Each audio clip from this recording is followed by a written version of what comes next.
NPS जैसे जो मेरी तरह मेजर रैंक में रिटायर हुए हैं 10 साल 11 साल के बाद, उस हर एक ऑफिसर को लगभग एक महीने की 20 से 25 हज़ार रुपये एनपीएस उसके खाते में मिलना चाहिए। अभी अगर कोई 10 साल के बाद ऑफिसर रिटायर हुआ है तो उसका लगभग 15 लाख का कॉर्पस हो जाना चाहिए था। उसमें से लगभग 60% वो एकदम, आई थिंक ये एनपीएस का इशू ये है बेसिकली कि देश में लगभग 1.5 से 2 करोड़ गवर्नमेंट सर्वेंट्स को, पीएसयूज़ के एम्प्लॉयज़ को, ऑटोनोमस बॉडीज़ के एम्प्लॉयज़ को, ऑफिशियल्स को, गवर्नमेंट सर्वेंट्स को, सबको एनपीएस मिल रहा है। जो आर्मी, नेवी, एयरफोर्स में परमानेंट कार्डर वाले ऑफिसर्स या जवान होते हैं उनको ओल्ड पेंशन स्कीम का पूरा बेनिफिट मिल रहा है। मतलब जब भी वो रिटायर होंगे तब से उन्हें 50% ऑफ द लास्ट बेसिक पे ड्रॉन के हिसाब से पेंशन मिलती रहेगी लाइफ लॉन्ग, जब तक वो ऑफिसर या जवान जब तक खुद मरता नहीं है या उसके डेथ के बाद उसकी वाइफ को। इसमें से अब ये 1.5 से 2 करोड़ लोगों में से only short service commissioned officers of the Army, Navy and Air Force are left out. It is clearly violation of their right to equality, which is a fundamental right enshrined under Article 14 of the Constitution of India. सवाल ये है कि क्यों इन 10 से 12 से may be 15 हज़ार short service commission officers को छोड़ा गया है एनपीएस के बेनिफिट से। जब एनपीएस की स्कीम गवर्नमेंट ने इंट्रोड्यूस करी थी 2003 में, इम्प्लीमेंट हुई है 1 जनवरी 2004 से, तो उसमें ये आया था कि NPS will be implemented for all government servants, employees and officials of the PSUs and autonomous bodies with effect from 1 January 2004, except the armed forces in its first stage, in the first stage of the NPS. So now, first stage is not yet over in the last 20 years, surprisingly. There is a government report constituted, रक्षा मंत्री के experts की वो report है जो कि 2016 में आई है। उसमें ये लिख रहा है कि शॉर्ट सर्विस कमीशन ऑफिसर्स को भी एनपीएस का बेनिफिट दिया जाए। Government body itself, their body of experts is recommending this. In this, the members of this body are very, very highly acclaimed officers of the armed forces. They are available all, in the Wikipedia and Google and everywhere else. And they are recommending that the benefits of NPS should be extended to short service commission officers also, but still the government has not implemented it. When officers are writing RTI applications or other questions or writing applications asking for the benefit of NPS, they are being told that Army officers, Navy, Air Force officers are already in receipt of certain benefits like canteen facilities, etc. Therefore, it is okay if they are not even getting NPS. Some RTIs have been, कोई RTIs को ये कह के reply किया गया है कि क्योंकि आर्मी ऑफिसर्स को, शॉर्ट सर्विस ऑफिसर्स को ग्रेचुइटी दी जाती है, इस वजह से इनको एनपीएस नहीं मिल रहा, तो भी ठीक है। ये बिल्कुल ठीक नहीं है, क्योंकि ग्रेचुइटी एक कम्प्लीटली सेपरेट मुद्दा होता है। ग्रेचुइटी हर उस ऑफिसर को या ऑफिशियल को मिलती है जो कि 5 साल या उससे ज़्यादा सरकारी नौकरी करता है। तो ये ग्रेचुइटी तो परमानेंट कमीशन ऑफिसर्स को भी मिलती है। हाँ, ये बात ठीक है कि शायद शॉर्ट सर्विस ऑफिसर्स को थोड़ी ज़्यादा ग्रेचुइटी मिल रही है, may be I don't know how much more it is, but they are getting a little more. But nevertheless वो जो ग्रेचुइटी जो थोड़ी सी ज़्यादा मिल रही है वो एनपीएस के बेनिफिट को इक्वल करने के लिए सफिशिएंट नहीं है। एनपीएस जैसे जो मेरी तरह मेजर रैंक में रिटायर हुए हैं 10 साल 11 साल के बाद, उस हर एक ऑफिसर को लगभग एक महीने की 20 से 25 हज़ार रुपये एनपीएस उसके खाते में मिलना चाहिए। अभी अगर कोई 10 साल के बाद ऑफिसर रिटायर हुआ है तो उसका लगभग 15 लाख का कॉर्पस हो जाना चाहिए था। उसमें से लगभग 60% वो एकदम कम्यूट करा के, जैसे पेंशन को कम्यूट कराते हैं, वो लमसम अमाउंट ले सकता है। मतलब लगभग 9 लाख रुपए उस ऑफिसर को एडिशनली मिलेंगे जब वो आर्मी, नेवी, एयरफोर्स से रिटायर होगा या रिलीज़ होगा। और वो 6 लाख जो बाकी का पैसा बचा वो इंस्टॉलमेंट्स में, मंथली इंस्टॉलमेंट के रूप में मिल सकता है, which is going to be a great huge support for any short service officer who wants to rehabilitate और resettle himself after getting release from the army. समस्या ये भी होती है कि 10 साल या 14 साल के बाद जब कोई ऑफिसर आर्मी, नेवी, एयरफोर्स से रिलीज़ होता है या रिटायर होता है, उसको सेकेंड जॉब ढूंढने में बहुत समस्या होती है। I know many officers, they are desperately looking for a secondary employment. कुछ ऑफिसर्स ऐसे भी हैं जिनको मिल भी गई हैं दूसरी नौकरियां, वो फिर भी बहुत आतुर हैं, बहुत ज़्यादा रेस्टलेस हैं कि उनको कोई बेटर जॉब मिल पाए। और कई ऑफिसर्स ऐसे हैं जिनको 4 से 6 महीने के बाद दूसरी नौकरी मिली है। आप इमेजिन कीजिए, जो एक ऑफिसर जो लगभग 2 से ढाई लाख रुपए CTC के बेसिस पे अपना जीवन पिछले 10 से 14 साल से व्यतीत कर रहा है, जिसकी वाइफ है या हस्बैंड है, बच्चे हैं, बूढ़े माँ बाप हैं, उसको नौकरी से वो एकदम निकल जाता है, उसके पास कोई सेकेंडरी एम्प्लॉयमेंट नहीं है। सरकार ने कोई प्रावधान नहीं बना रखा है कि उसको लैटरल अब्जॉर्प्शन मिले किसी और PSU में या सरकारी नौकरी में। उस ऑफिसर को, most of these officer are compelled to look for private jobs. Practically बात ये होती है कि प्राइवेट जॉब्स वाले भी ठीक से नौकरियां नहीं ऑफर करते हैं। इनको अपने अल्टीमेटली दोस्तों से रिक्वेस्ट करना पड़ता है कि आप अपने अपने नेटवर्क्स में बात करिए। जैसे मान लीजिए मैं अमेज़ॉन में लग गया तो मेरे से मेरे दोस्त बोलेंगे कि भाई हमारे लिए भी बात कर ले अमेज़ॉन वालों से कि हमारी भी नौकरी मिल लग जाए।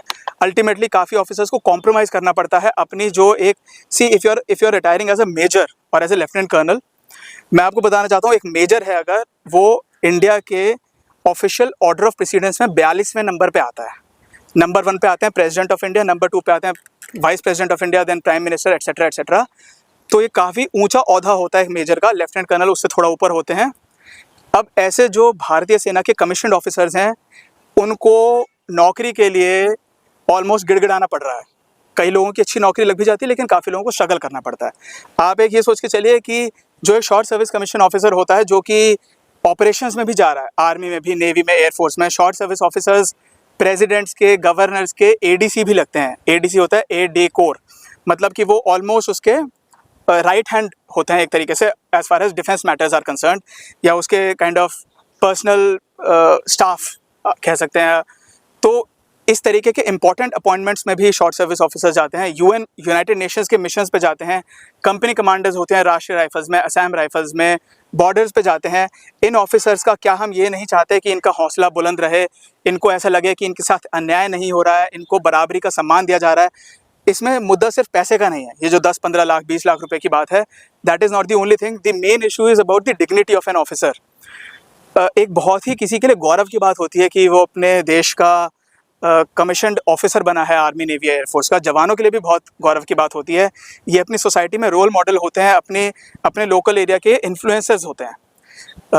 तो इनको अगर आप सम्मान नहीं देंगे तो इनका मोटिवेशन लेवल बहुत लो हो जाता है, और वो होना भी चाहिए। अगर किसी को लगता है कि मुझे आज से 2 साल 3 साल बाद मुझे परमानेंट कमीशन तो मिलेगा नहीं शायद, और अगर नहीं मिलता है तो मुझे कोई सेकेंडरी एम्प्लॉयमेंट की कोई गारंटी नहीं है। जो पैसा मेरे जितना ही काम करने वाले किसी भी सिविलियन गवर्नमेंट सर्वेंट को मिल रहा है, मेरे से वो भी मारा जा रहा है। अगर मान लीजिए आप ये सोच के नौकरी कर रहे हैं कि मुझे हर महीने 20 से 25 हज़ार रुपये कम मिल रहा है जितना मुझे मिलना चाहिए, उससे 20-25 हज़ार रुपये अगर महीना कम मिल रहा है, तो आप क्या मोटिवेशन से काम कर लेंगे। इशू ये है कि आज तक बहुत सारे ऑफिसर्स को पता ही नहीं है कि उनको 20-25 हज़ार रुपये महीना कम मिल रहा है, इसलिए वो शायद जैसा भी मोटिवेटेड हैं। But this news is spreading very fast, people are becoming aware very it is spreading like a wild fire. I know at least 3,000 officers or maybe 10,000 officers who might be aware of the entire issue by now. So their all motivation levels are definitely going to drop. Now, do we want an army, navy and air force, the officers of which are leading soldiers, जो हमारे फौज के जो junior level के leaders हैं, वो ऐसे होने चाहिए क्या जो कि खुद ही डिमोटिवेटेड हैं? हम किस तरीके की फौज को बनाएंगे? हम क्या पाकिस्तान चाइना से लड़ेंगे? बिल्कुल सर, ये पहला सवाल तो ये है कि एनपीएस में जो आपका दिक्कत आ रहा है वो कब से आ रहा है, इशू कब से आ रहा है? 2004 से। 1 जनवरी 2004 से भारत सरकार ने एनपीएस को इम्प्लीमेंट किया। उसमें ये लिखा है, जैसा कि मैंने अभी कहा है, कि ये सारे स्टेट और सेंट्रल गवर्नमेंट ऑफिशियल्स को मिलेगा, पीएसयूज़ के ऑफिशियल्स को मिलेगा, ऑटोनमस बॉडीज़ को मिलेगा। बेसिकली हर एक व्यक्ति जिसको हम समझते हैं कि वो गवर्नमेंट सर्वेंट है, उसको मिल रहा है। सिर्फ आर्मी, नेवी, एयरफोर्स के शॉर्ट सर्विस कमीशन ऑफिसर्स को और मिलिट्री नर्सिंग सर्विस की महिलाएं, जो लेडीज़ होती हैं, जो नर्सिंग ऑफिसर्स होते हैं आर्मी में, उनको छोड़ा गया है, जो कि मैं कह रहा हूँ एक साफ तौर पे अन्याय है। आर्टिकल 14 समानता के अधिकार का उल्लंघन है। तो अब तक आपने इसको लेकर क्या किया? अभी तक हम इसको लेके सुप्रीम कोर्ट में गए हैं। 3 मई 2024 इस साल, अभी 3 महीने पहले, honourable chief justice of India DY Chandrachud sahab के कोर्ट में हमारा केस लगा था। वो obviously was the presiding officer of the court.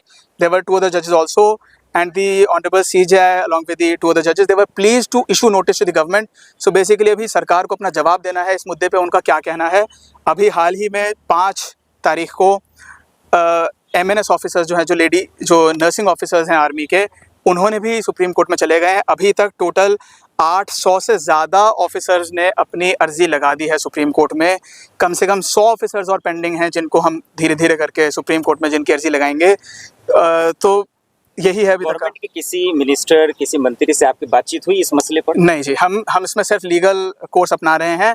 हमने किसी से बात करने की कोशिश भी नहीं करी है। सर, आपके हिसाब से क्या समाधान होगा? समाधान ये है कि सुप्रीम कोर्ट ऑर्डर देगी सरकार को कि आप इनका जो ऑफिसर्स का इनका 10, 15, 20 लाख रुपए जो इनसे गलत तौर पे इनका मारा गया है, वो लौटाइए।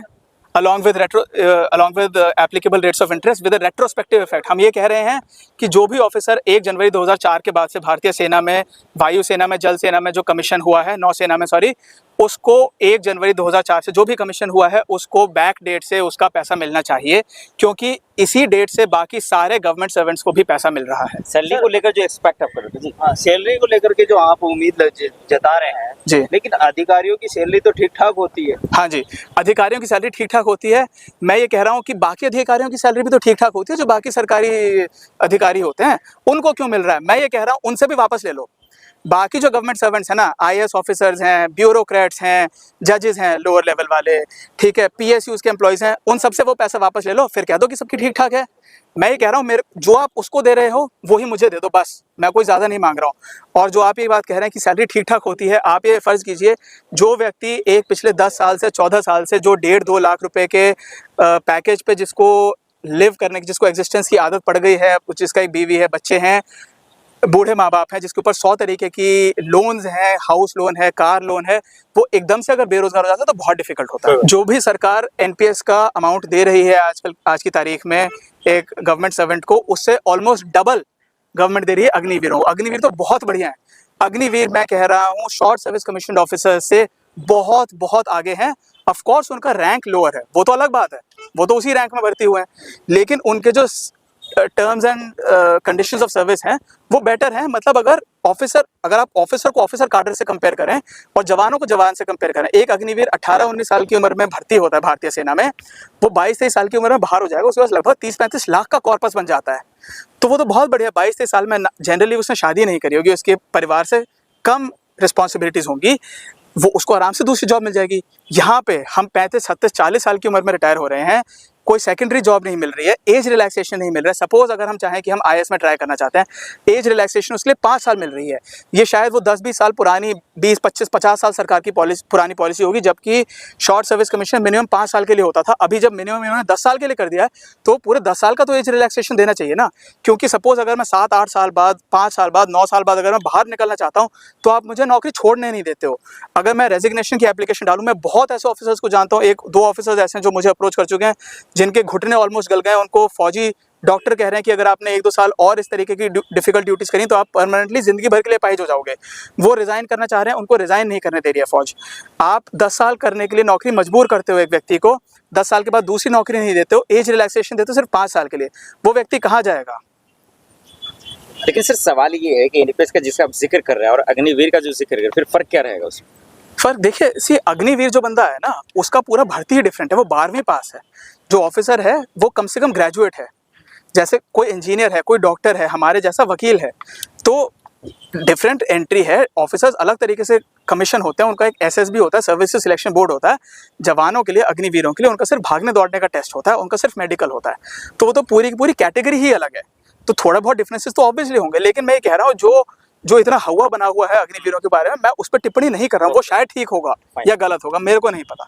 मतलब मेरे अपने व्यूज हैं, मैं वो यहाँ पे प्रकट नहीं कर रहा हूँ। सेकेंडरी जॉब का आ रहा है। मैं ये कह रहा हूँ कि अगर आप किसी को 35-36-40 साल की उम्र में एकदम से नौकरी से निकाल रहे हैं, मजबूर कर रहे हैं, कम से कम उसके पास एक ऐसा ऑप्शन तो होना चाहिए कि उसको इज्जत की नौकरी मिल सके। बल्कि ये तो बहुत आसान समाधान है। आप मैं अगर बताता हूँ, 1 साल में भारतीय सेना से, आर्मी, नेवी, एयरफोर्स से लगभग शायद 500 से 1000 ऑफिसर्स होंगे जो कि हमारी तरह से रिलीज़ हो जाते हैं, या उसको जो शॉर्ट सर्विस ऑफिसर्स होते हैं उनको रिलीज़ कहा जाता है या रिटायरमेंट कह दिया जाता है। तो ऐसे अगर 1000 या 500 ऑफिसर्स हैं, 1 साल में देश भर में कम से कम 40-50 हज़ार शायद वैकेंसीज आती होंगी अलग अलग रैंक्स की ऑफिसर हमारे टाइप के काडर के लिए। स्टेट गवर्नमेंट में, सेंट्रल गवर्नमेंट में, पीएसयूज में, ऑटोनमस बॉडीज़ में, कहीं पे भी अब्जॉर्ब कर लो। जो एक भारतीय सेना से या नौसेना से या वायुसेना से रिटायर हुआ है ऑफिसर, आपको पता है कि उसका रिकॉर्ड ठीक है, वो लगभग डिसिप्लिन्ड आदमी है, कम से कम 99% डिसिप्लिन्ड है आदमी या लेडी या मेल जो भी निकला है बाहर। उसका सर्विस रिकॉर्ड ठीक है, वो बेईमान नहीं है, वो पंक्चुअल है, डिसिप्लिन्ड है, बढ़िया तरीके का व्यक्ति है।